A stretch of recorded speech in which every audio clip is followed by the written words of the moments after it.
Yo, c'est Ronnie, le youtubeur préféré de ton youtubeur préféré, infirme et totalement déconfiné. Yes, Macron a enfin déclaré. C'est-à-dire que, comme j'avais dit dans ma précédente vidéo sur le déconfinement, je ne serai pas totalement déconfiné. J'attends les premières semaines. C'est-à-dire que, voilà, je sors par nécessité. Pour se faire plaisir, on n'y va pas trop. Voilà, tu vois. Mais là, il a annoncé.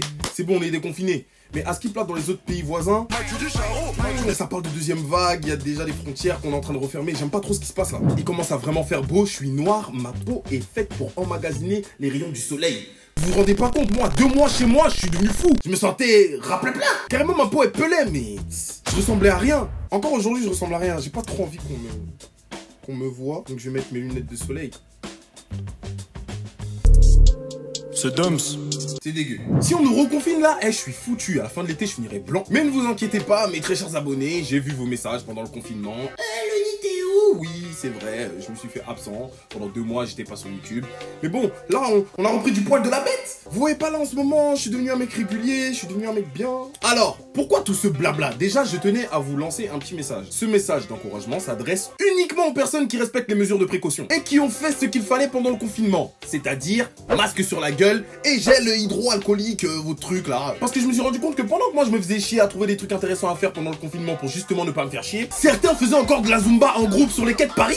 Mais on peut pas accepter. Mais enfin, ça va pas. Et le pire, c'est que ce sont ces mêmes personnes qui s'indignaient de voir des personnes dehors. Nous, on marche la tête à l'envers dans ce pays. Ah oui. Bon, là, on va aller faire un petit tour sur le internet. Non, mais vous allez voir de quoi je parle. C'est pas des blagues. C'était le 5 avril, je suis tombé sur une vidéo absolument scandaleuse sur BFM. Du comportement des Français. Alors là... Sur les quais du bassin de la Villette, regarde-moi ça. Difficile pour les très nombreux joggeurs de se frayer un chemin entre les promeneurs et les familles venues profiter. Voilà. C'est-à-dire que, en fait, vous faites vos bêtises et vous emmenez vos enfants avec vous. Et après vous allez dire, le médecin, je sais pas quoi.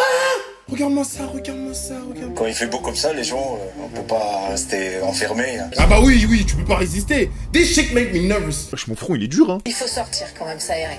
C'est compliqué sinon. Vous voyez son sourire narquois là, au coin des lèvres? Oh, tu rigoles? Il faut sortir quand même, hein. Va dire ça à Macron qu'on rigole. Un coup de babouche. En fait, elle a juste décidé de nous faire un gros bras d'honneur, en fait, c'est ça le projet. Manque de soleil, c'est un peu embêtant. La police veille et n'hésite pas. La police veille! Déjà de 1, il y a tellement de gens dehors, mais c'est quoi cette vidéo? Mais le pire, la police veille, moi c'est pas ce que je voyais à côté de chez moi, hein, vos amendes que vous mettiez à foison là. Il est clairement là, le policier, en train de taper sa meilleure discussion avec les habitants, tout va bien. Alors que, à la base, c'était quoi? Vous sortez pour aucune nécessité, amende, on discute pas. Tu vas cracher le pognon, espèce de pochetron que t'es, va. Là, on vient de se faire contrôler, apparemment, on n'a pas le droit d'être assis, donc faut vraiment être en déplacement. Apparemment, on n'a pas le droit d'être assis. Oui, en fait, déjà, apparemment, tu devrais être chez toi. Ça fait déjà 2-3 jours qu'il fait assez chaud, que les enfants réclament, donc... Ça fait déjà 2-3 jours qu'il fait chaud et que les enfants réclament. Donc en fait, ce sont tes enfants qui font la loi ici, c'est ça? Des enfants qui ne comprennent pas trop le principe du confinement, te demandent de sortir. Toi, en tant qu'adulte, tu te dis « Oh, ben mes enfants, comme il faut un caprice, allez, on va le faire sortir. » Voilà. C'est un truc de ouf. Donc aujourd'hui, on a cédé. Aujourd'hui, on a cédé. En fait, ça me fume parce qu'il se sert du coup de ses enfants pour dire qu'en gros, oh mais en fait, il me faisait trop chier à la maison, ces petits diablotins, fallait que je les fasse sortir. Alors que finalement, c'est peut-être juste toi qui en pouvais plus. Mais c'est pas vrai, j'en ai marre de ce gosse. Pour certains, tous les prétextes sont bons pour ne pas rester chez soi. Ne pouvant pas faire de sport spécialement, je me suis plutôt dit j'allais prendre mon carnet, essayer de dessiner, même si c'est pas... Mais il est débile, lui. Donc en fait, comme j'ai la flemme de faire du sport en plus, alors je vais me poser sur un banc, déjà qui est interdit, et en plus faire du dessin. Tu peux pas dessiner chez toi. Genre, c'est trop demandé. Tu es un délinquant. Non mais, on va parler des sujets qui fâchent, parce que je pense que lui, c'est pas le pire. Lui, il est ignorant. À part le fait qu'on lui dise que le Covid, il est dangereux. Qu'est-ce qu'il en sait vraiment? Parce qu'il y a des gens qui en savent quelque chose, et eux, on leur donne la parole à la télé. Et j'ai vu de ces trucs. J'aurais jamais cru voir ça un jour. En fait, je sais même pas pourquoi maintenant, dans le monde dans lequel on vit, ça me choque. Vous vous souvenez sûrement de ce passage absolument historique où le directeur des recherches à l'INSERM a pris la parole pour parler du Covid et des différentes recherches qui sont actuellement en cours pour éradiquer la bête. Lors d'un échange plutôt intéressant d'ailleurs avec un autre professeur, un des directeurs s'enflamme. Je crois qu'il avait trop pris goût à la bonne ambiance qui s'était installée. Il a cru que c'était un apéro et du coup, il s'est dit... Pourquoi pas foutre la merde. Et il déraille complètement. Vous allez voir de quoi je parle. Si je peux être provocateur, est-ce qu'on ne devrait pas faire cette étude en Afrique où il n'y a pas de masque, pas de traitement? C'est incroyable. S'il ne peut pas être un peu provocateur, donc c'est-à-dire que là déjà, il sait déjà dans quoi il s'embarque. Il sait que ce qu'il raconte, c'est de la merde. Faire des tests en Afrique. Attendez, c'est pas fini parce que il en rajoute une couche. Hein. Un peu comme c'est fait d'ailleurs pour certaines études dans le sida, où chez les prostituées, on essaye des choses parce qu'on sait qu'elles sont hautement exposées et elles se protègent pas. C'est scandaleux. C'est scandaleux. Vraiment, il n'y a pas de mots pour décrire cette débilité. C'est vraiment... Il est bête ou quoi? Ils ont fait pipi dans votre tête. L'Afrique n'est pas une poubelle. Et encore moins ta poubelle. Ils sont clairement en train de banaliser des propos très graves. Pour pas dire autre chose. Hein. Après, on va dire qu'on se victimise. Alors que c'est eux qui racontent la merde. Et je tiens à rappeler qu'au moment où il a tenu ce discours, il n'y avait que 200 cas en Afrique contre, écoutez bien, 7500 cas en France. Et vous voulez faire des tests en Afrique. Mais pourquoi faire? Enfin bref, on va pas tergiverser pendant 1000 ans sur ça. Au moins ça a été dit. Hein. Pendant que certains racontent des bêtises, il y en a d'autres qui ne tenaient plus pendant le confinement. Oh, celui-là, il est excellent. En plein confinement, il joue à la pétanque. 135 € d'amende. Allez, cher! Are you stupid? Ça me fume. Jean-Pierre, il en pouvait plus. Il est allé jouer à la pétanque. Mais moi, je veux jouer à la pétanque. Ta pétanque, tu la fous dans un fion. Purée. En plus, la pétanque, je crois, c'est un des seuls sports que j'ai jamais essayé et que je n'ai pas envie d'essayer. Vraiment, je paraîtrais trop ridicule. Je paraîtrais. Je suis fatigué, il fait chaud, laissez-moi. Insolite, après l'homme chien, l'homme buisson pour braver le confinement. Mais what the...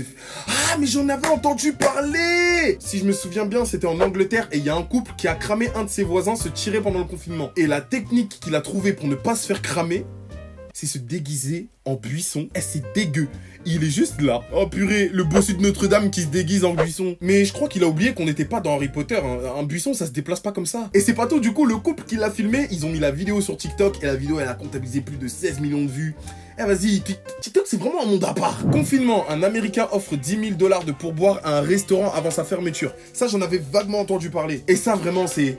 masterclass dans le podium des ascenseurs émotionnels. En fait, le délire, c'est qu'il y a un homme dans un restaurant en Floride qui a laissé un pourboire, écoutez bien, de 10 000 $. Y aurait-il encore des gens bons sur cette terre? Du coup, les 20 employés de l'établissement se sont partagés les 10 cas avant de se faire licencier. Il y a deux questions qui me viennent en tête. La première, c'est... qui est la première personne à avoir cramé les 10 cas? Je doute très fort qu'ils aient été plusieurs à le remarquer. Et si j'avais été à la place de cette personne-là, je crois que j'aurais gardé les 10 cas. Je suis trop un crevard. Et puis du coup, à cause du coronavirus, ils se sont fait licencier juste après. Mais l'ascenseur émotionnel, oh. Moi, je crois que j'aurais brûlé les billets de rage, hein. Direct. En réalité, un peu improvisé. Ça fait quoi là? Mon fils, j'arrive après, je suis à la télévision. Là. Les joies du direct. Le nid, reste tranquille, t'es pas prêt? On a dit quoi, hein? On n'est pas les bouffons. On n'est pas les bouffons. Si j'ai un fils, je veux qu'il soit mignon comme ça. Oh non, c'est tant de tendresse. Ouais, salaud! Moi, il m'arrive ça, je fais un scandale. Oh my god! En plus, il est... avec son bras, il lui dit dégage!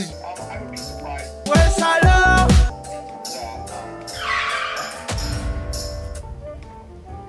Elle est arrivée d'une vitesse.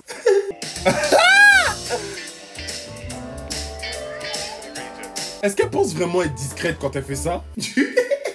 Non, les États-Unis entiers t'ont vu. Enfin bref, tout ça pour dire que c'est le déconfinement total. Je suis bien content parce que je suis resté 2 mois chez moi. 2 mois, c'est trop long. Maintenant, je peux faire ce que je veux. Je peux sortir comme je veux, avec un masque bien évidemment. Mais on n'est pas loin de la deuxième vague là. Je sens qu'il va y avoir une deuxième vague. Mais avec tout ce qui s'est passé, l'économie qui en a pris cher, je doute très fort que Macron dise allez, second confinement. Non, tout le monde en a trop souffert, surtout en France, là, les gens, ils savent pas vivre chez eux. En fait, voilà, c'est ça votre problème. Quand vous êtes au travail, vous en pouvez plus. Quand vous êtes chez vous, vous en pouvez plus. Qu'est-ce qu'ils vous font? Si vous êtes tombé sur des vidéos ou des articles sur des trucs chelous que les gens ils ont fait pendant le confinement, n'hésitez pas à me les envoyer. Abonnez-vous à mon Instagram qui est Lonizer, c'est le réseau social où je suis le plus actif. Des grosses vidéos vont arriver, donc appuyez sur la cloche pour être au courant de toutes les sorties de vidéos. C'était Loni pour vous servir et on se dit à la prochaine pour une nouvelle vidéo. Ceci étant dit, oh, j'ai rien à dire.